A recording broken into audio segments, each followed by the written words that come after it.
क्यों दिल्ली नहीं जाना चाहते हैं आईएएस? क्यों नियमों के जोर से हाँकने की हो रही तैयारी है? हिंदू अखबार की इस खबर की सच्चाई को हर आईएएस जानता है। वह बोल नहीं सकता, लेकिन उसे पता है कि दिल्ली में कितना कुछ बदल गया है। वहां उसकी जरूरत केवल झूठ बोलने और दस्तखत करने की रह गई है।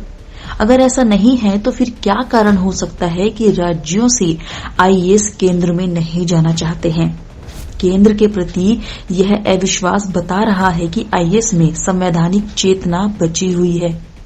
वे नहीं चाहते कि उनका इस्तेमाल इस व्यवस्था को ध्वस्त करने में किया जाए, इसलिए वे दिल्ली नहीं जाना चाहते हैं।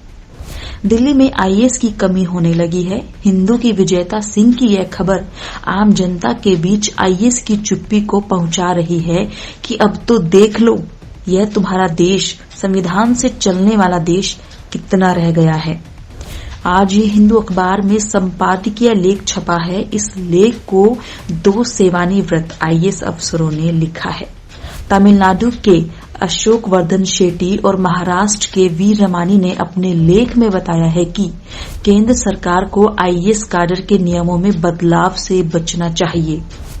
मोदी सरकार का यह फैसला सरदार पटेल की बनाई हुई व्यवस्था की बुनियाद पर हमला करती है। अभी तक की व्यवस्था यह थी कि दिल्ली के लिए आईएएस तैनाती राज्यों के अफसर अपनी इच्छा जाहिर कर सकते हैं। इच्छा जाहिर करने के बाद राज्य अपने अफसरों की सूची बनाता था और फिर उसमें से केंद्र के लिए आईएएस का चयन होता था। लेकिन अब नियमों में बदलाव के बाद आईएएस की मर्जी समाप्त हो जाएगी। राज्यों को अमुक संख्या की सूची देनी होगी। तैनाती को लेकर अंतिम फैसला केंद्र के पास होगा। क्या ताकत आईएएस आईपीएस लोभी इस तबाही को रोक पाएगी? क्या सत्ता के अंधेरे गलियारे में इसी लॉबी के कुछ लोग इस सेवा को कुचल देने में अपने प्लान में सफल हो जाएंगे? जो दिल्ली नहीं जाना चाहता तो लाने के लिए हाँकने की तैयारी करनी पड़ रही है, तब भी जब कई राज्यों में बीजेपी सरकार है। ऐसा लगता है कि उन राज्यों के आईएएस भी दिल्ली का खेल जान गए हैं। अब इस लेख के सामने हिंदू अखबार की इस खबर को देखिए कि डेप्यूटेशन पर केंद्र में जाने वाले आईएएस अफसरों की संख्या में कमी आई है। 2014 में जहां राज्यों की तरफ से 603 अफसरों की सूची होती थी, वो 2020 में बढ़कर 1130 हो गई। इसके बाद भी केंद्र में डेप्यूटेशन पर तैनात अफसरों की संख्या 309 से घटकर 223 हो गई है। ऐसा क्यों है? अफसर किस वजह से नहीं जा रहे हैं? दिल्ली हर अफसर आना चाहता है। उसका कारण यह होता है कि वह अपने पेशेवर जीवन में नीतियों के निर्माण की प्रक्रिया में भूमिका निभाना चाहता है। जिला स्तर पर वह नीतियों को लागू करता है। उस स्तर पर नीतियों की जो समझ बनती है, उसके अनुभव के आधार पर वह दिल्ली में बैठकर नीतियों को बनाना चाहता है। राष्ट्रीय सेवा में भी योगदान करना चाहता है। लेकिन अगर आईएएस जाने से बच रहे हैं और उन्हें लाने के लिए सरकार को नियमों में बदलाव करना पड़ रहा है, तब फिर साफ है कि भारतीय प्रशासनिक सेवा की बारी आ गई है। बल्कि इसकी बारी आ चुकी थी, लेकिन पब्लिक में बात करने का जरिया नहीं मिल रहा था। केंद्र सरकार कार्मिक नियमों में बदलाव करने जा रही है, जिसके तहत वह जिस अफसर को चाहे केंद्र में बुला सकती है। भारतीय प्रशासनिक सेवा की कुछ खूबियां हैं। यह सेवा हाड़तोड़ मेहनत के बाद लाखों प्रतियोगियों के बीच स्पर्धा के बाद हासिल होती है। समाज में आईएएस बनने वालों की सफलता को इस लिहाज से अलग आका जाता है। इसके अलावा एक और बात होती है, आईएएस जनता के बीच संवैधानिक और लोकतांत्रिक व्यवस्था की स्वायत्तता का प्रतिनिधि होता है। लोग उससे उम्मीद करते हैं कि यह किसी का गुलाम नहीं है। इसकी प्रतिज्ञा संविधान के प्रति है। भले ही कई अफसर अपनी मर्जी से नेताओं की ज्योति साफ करते हैं और उनका पीक दान उठाने में गर्व महसूस करते हैं, लेकिन ज्यादातर अफसर अपने करियर को इससे बचाकर रखना चाहते हैं। वे व्यवस्था का अंग बने रहते हुए अपनी स्वायत्तता को बचाना चाहते हैं, जिससे वे संविधान के प्रति अपनी प्रतिज्ञा निभा सके।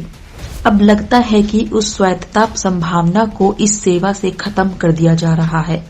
पिछले साल मोदी सरकार ने कार्मिक नियमों में एक बदलाव किया।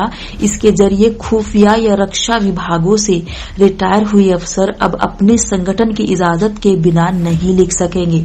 विभाग के अनुभवों को लेकर जो लिखेंगे उसके छपने से पहले विभाग की मंजूरी जरूरी होगी, अन्यथा उनकी पेंशन रोक ली जाएगी।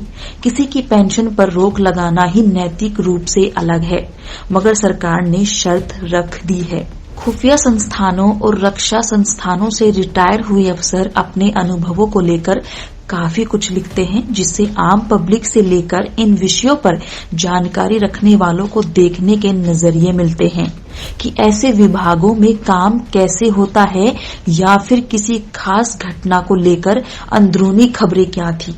मोदी सरकार ने रोक लगा दी है, इससे किसे फायदा हुआ? रक्षा के नाम पर कुछ भी कदम उठाने के लिए आतुर सरकार से पूछना चाहिए कि क्या वह अपने किसी फैसले को पब्लिक में आने की हर संभावना को रोकने में लगी है। पहले ऐसी कई किताबें आई हैं, खूब चर्चा हुई है, उससे क्या देश की सुरक्षा ध्वस्त हो गई है? नहीं हुई है। साफ है कि सरकार सेवा में अफसरों का अपने हिसाब से इस्तेमाल करना चाहती है। वह नहीं चाहती कि जनता कभी भी यह जान पाए कि अमुक सरकार के दौर में क्या हुआ था। आप एक और बदलाव गौर कर सकते हैं। आम तौर पर चुनाव आयोग से सेवानिवृत्त होने वाले मुख्य आयुक्त और आयुक्त चुनावों के समय मीडिया काफी लिखते बोलते हैं। मौजूदा आयोग के फैसलों की समीक्षा के लिए सेवानिवृत्त आयुक्त उपलब्ध रहते हैं और उनके विचारों में अंतर से फैसले के सही गलत के दोनों छोर को देखने और समझने में मदद मिलती है। लेकिन क्या मोदी सरकार के आने के बाद इस पद से रिटायर हुए आयुक्तों को आप पब्लिक में लिखते बोलते देखते हैं? मैं दावे के साथ नहीं कह सकती हूँ कि कोई ऐसा नहीं करता है। अगर कोई ऐसा नहीं करता है तो यह बात सामान्य नहीं है। सिर्फ इतनी नहीं कि सेवानिवृत्त होने के बाद आयुक्त सार्वजनिक जीवन से दूर रहना चाहता है। क्या ऐसा सभी के साथ हो रहा है? यह सवाल इसलिए भी उठाया कि चुनावी विषयों में केवल SY कुरैशी ही लिखते बोलते नजर आते हैं। मुमकिन है उन्हें ज्यादा प्रमुखता मिलती हो, लेकिन ऐसा तो नहीं कि बाकियों को नहीं मिलेगी। खैर, इस सवाल पर तथ्यात्मक निगाह जरूरी है। क्या चुनाव आयुक्त के पद से रिटायर होने के बाद ये अधिकारी नेपथ्य में भेजे जा रहे हैं? क्या इस वजह से कि पत्रकारों के बीच पूर्व चुनाव आयुक्त के तौर पर मौजूद रहने से इनके पिछले फैसलों पर भी सवाल हो जाएगा? नौकरशाही की व्यवस्था काफी कुछ बदल गई है, इसके लिए नौकरशाही ही जिम्मेदार है। लेकिन इतना कहकर आप अपने दायित्वों से छुटकारा नहीं पा सकते। मेरे लिखने में कुछ कमी हो सकती है, लेकिन बुनियादी तौर पर मैं इन दोनों खबरों को इसी तौर पर देख रहा हूं कि सत्ता के गलियारे में सेवक को गुलाम बनाने का खेल चल रहा है। ऐसा गुलाम जो सेवा और सेवा के बाद जुबान ना खोले। अगर आपको लगता है कि इस व्यवस्था से आपको फायदा है तो आप अपनी मूर्खता पर 2 किलो जलेबी खा सकते हैं।